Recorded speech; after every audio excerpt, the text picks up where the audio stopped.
នេះជាវីដេអូដំបូងដែលខ្ញុំបានចាប់ផ្ដើមធ្វើពីការជិះម៉ូតូអញ្ចឹងម៉ោងហ្នឹងម៉ោងដែលខ្ញុំកំពុងថតហ្នឹងគឺវាពេលល្ងាចប្រហែលជាខ្ទង់ម៉ោង4ម៉ោង5អីដែរដែលខ្ញុំធ្វើការជិះម៉ូតូដើរលេងនៅក្បែរទីក្រុងភ្នំពេញយើងហ្នឹងហើយផ្លូវដែលខ្ញុំកំពុងតែនៅដែលធៀមនឹងចេញដំណើរហ្នឹងគឺយើងនៅម្ដុំ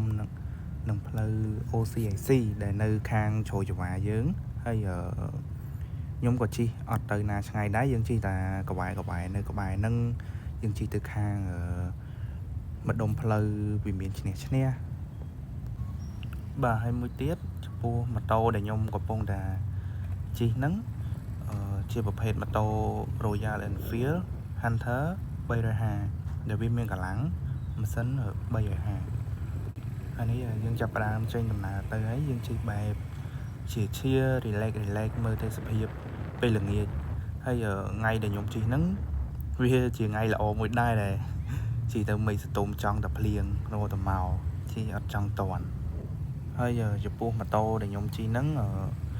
ខ្ញុំជិះវាអត់ទាន់បានយូរអីប៉ុន្មានដែរក្នុងរយៈពេលដែលខ្ញុំចាប់ដើម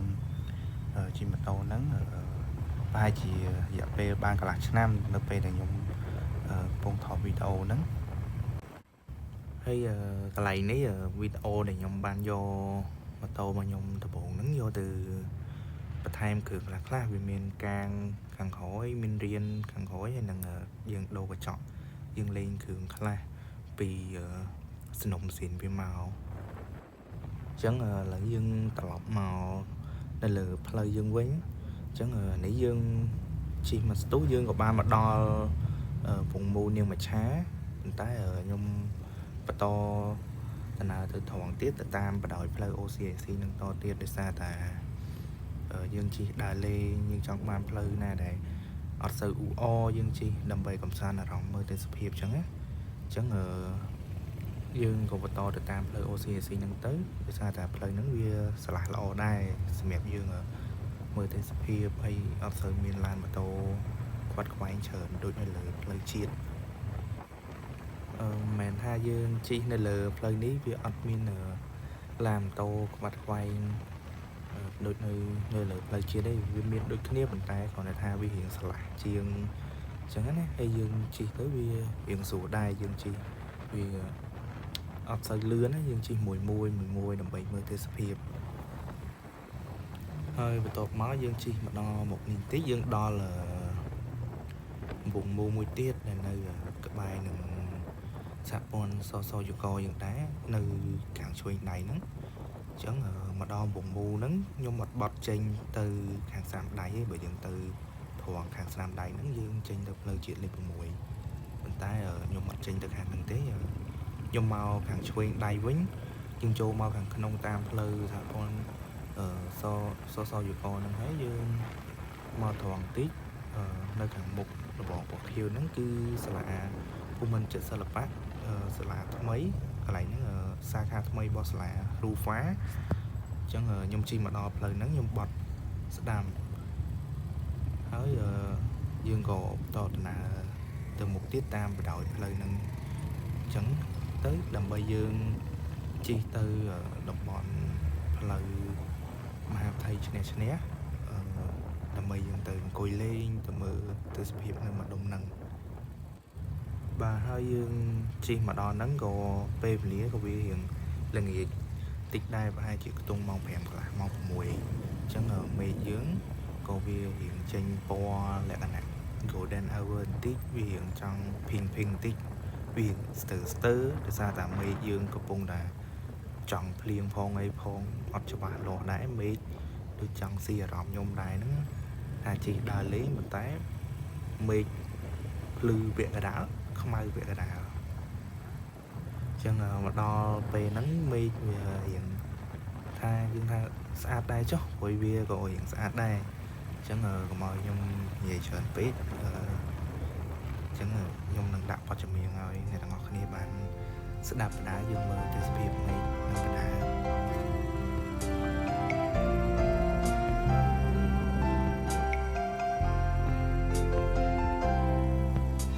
Sorry អារីរះចាំងទាំងពណ៌មានលើពេញជ បាក់សាច់ហាងឃ្លៀវខ្ញាត្រសងខំស្រែជ្រៀងគៀងគូផ្ដាប់ដងជាចម្រៀងខាងក្តីស្នេហ៍ស្នងនេះគឺជាចំណងចងភ្ជាប់និស្ស័យ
បើមកដល់ត្រឹមនេះគឺនៅក្នុងបរិយា Orchidea ហើយខ្ញុំក៏បត់មកខាងឆ្វេងដៃខ្ញុំមកទៅតាមផ្លូវត្រង់នេះព្រោះផ្លូវត្រង់មិញបើយើងចូលទៅដូចជាអត់មានផ្លូវចេញមកវិញខាងមុខហ្នឹងផ្លូវគម្រោងផ្ទះវិឡារបស់គេចឹងហើយខ្ញុំក៏មកខាងឆ្វេងដៃមកតាមផ្លូវខាងនេះវិញអញ្ចឹងខ្ញុំក៏មកត្រង់រហូតយើងមានផ្លូវបត់ស្ដាំខាងមុខហ្នឹងយើងក៏បត់តាមផ្លូវហ្នឹងជិះទៅត្រង់រហូតទៅវាក៏ដល់ផ្លូវមហាវិថីឈ្នះដែលយើងចង់ទៅអង្គុយលេងនៅហ្នឹងអញ្ចឹងហើយនៅខាងស្ដាំដៃខ្ញុំហ្នឹងសួនជាលក្ខណៈផាកបងបរិយា Orchidea ហ្នឹងដែរវាស្អាតហើយយើងមកវា relax វាអត់សូវមានភាពអ៊ូអរច្រើនវាស្ងប់ស្ងាត់ដែលយើងងាយស្រួលអង្គុយលេងហើយយើងក៏លេចមកមើលទេសភាពយើងវិញដល់ពេលយើងចូលមកដល់ផ្លូវនេះហើយវារៀងស្រឡះយើងមានដើមត្នោតយើងមានទេសភាពពពកមេឃពេលល្ងាចដែលថ្ងៃរៀបលិចហ្នឹងវាចាប់ផ្ដើមចេញមកតិចហើយផ្លូវដែលខ្ញុំកំពុងជិះហ្នឹងវាមានលក្ខណៈថាវាស្ងប់ស្ងាត់ណាដែលយើងអាចមកអង្គុយជ្រាវជ្រាវមួយពុកម៉ាក់យើងបានយើងអង្គុយលេងមើលទេសភាពថ្ងៃលិចមើលព្រៃប្រឹក្សាអញ្ចឹងណាវាមិនជាព្រៃអីប្រហែលទេប៉ុន្តែគាត់ថាយើងមកដុំនេះវាឆ្ងាយពីទីក្រុងវាអត់សូវមានភាពអ៊ូអរច្រើនអញ្ចឹងយើងអាចទទួលអារម្មណ៍មួយស្ងប់ស្ងាត់មើលមេឃមើលផ្កាយមើលដើមឈើដែលដុះជុំវិញហ្នឹងអញ្ចឹងហើយនេះយើងជិះទៅត្រង់ទៀតមានវងមូមួយដែរនៅខាងមុខហ្នឹង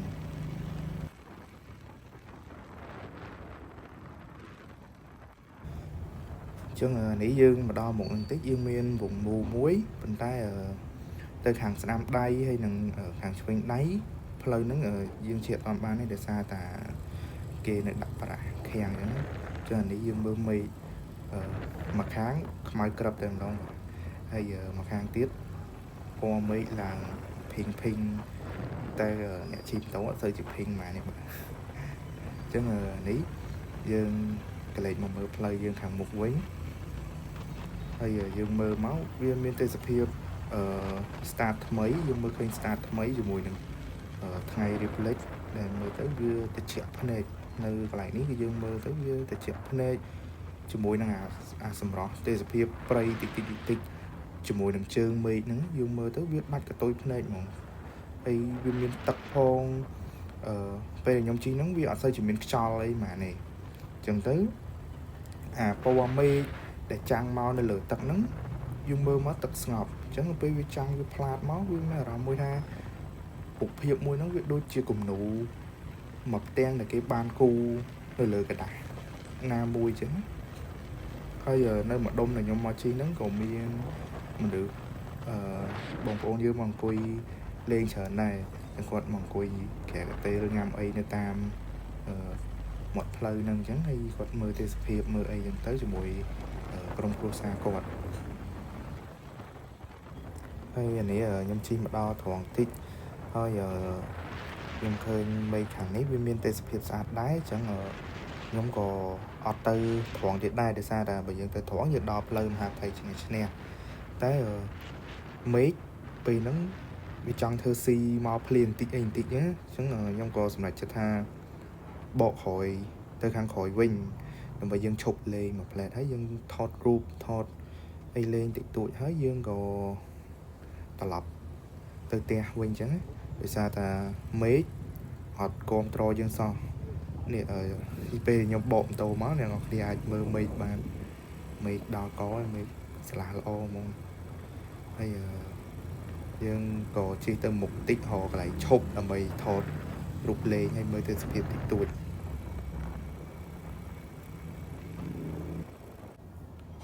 bây giờ nãy giờ việc video thì tôi này dừng mặt đó bây giờ lại nắng chưa lại này nhóm chụp dừng mới từ sự việc chẳng là ní scam việc để dừng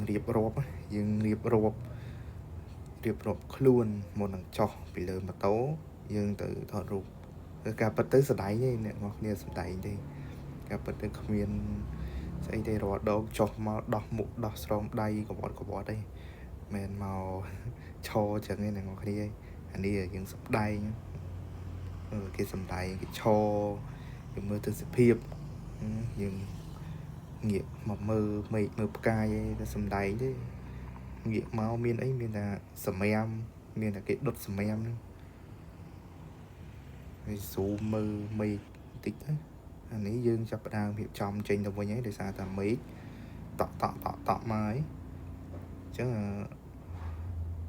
nghĩ chỉ trong video ấy xung ở con nhà ngọc đấy mà miền lại nàng có cho ấy xung phải tao phải nhung phong để ra đi chỉ video tin mùi